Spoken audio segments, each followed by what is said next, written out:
Coach Byrd, can you recollect maybe your first meeting or interaction with Don Meyer?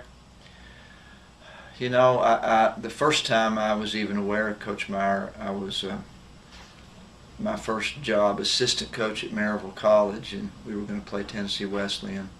So I came over here to scout Wesleyan against Lipscomb, and you know, my memory of that is how different they did things, how they jump stopped on layups, and how they wore put on vests to sort of semi-scrimmage prior to the game starting, and a spirited shell drill kind of thing. And you know what I found is that Don was unafraid to do whatever he thought would make his team better. Even I probably would never put vests on my guys before a game and make them take them off, but he thought that was what was best for his team, and that's the way he always coached. You coached against Don Meyer 34 times in the Belmont Lipscomb series. What was it like to coach and compete against him? Had to get used to losing. You know, they beat us a lot more of those 34 than we beat them, and you know, it was just you had to raise the level of your ability as a coach, and you know, taking over the situation where they're the national champions in 1986 when I got this job. You had to find a way to make your players believe they could beat Lipscomb, and that was a tall order because they didn't lose many games. Can you talk a little bit about how your relationship evolved over the years? He left Lipscomb and went to Northern State, coaching at different levels, and then just off the court. Well, you know, when we were competing so hard, we were friendly. I don't think that Don liked. He didn't even want to be friends with the people that he had to compete against in a way. And one year, in fact, I think it was, I don't know, 95 maybe. The whole year we did a Saturday morning radio show together at the same time, and so we were friends, and I certainly admired his program. But when we no longer were in the NAIA and we no longer competed with one another, and then he eventually went to Northern State, it was just so much easier to become friends and share things and talk about basketball. And so, you know, we'd go a year without really talking to each other or seeing each other, and then we'd spend considerable time talking about the game and other things. So it was, you know, and then after his accident, I mean, he like all of us had a very different perspective on life, and I think we became better friends then.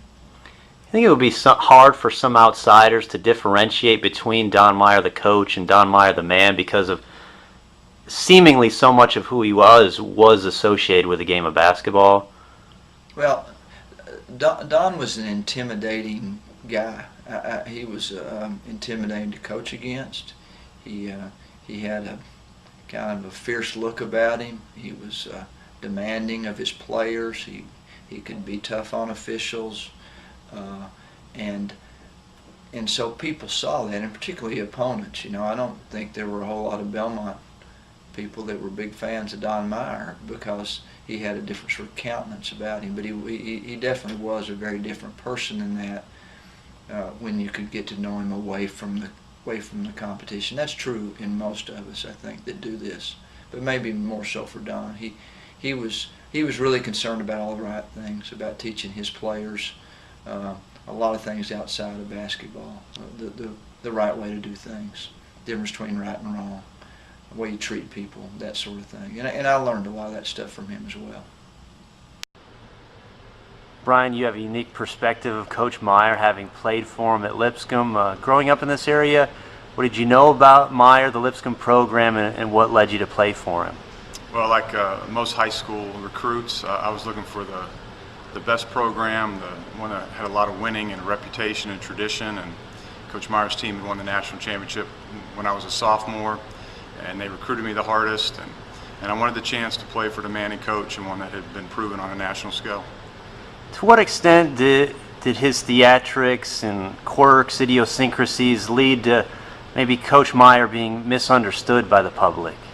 Well, I think particularly for opposing fans that only saw Coach Meyer in a game setting, and he was wild on the sidelines. I mean, he was as into it as you can be.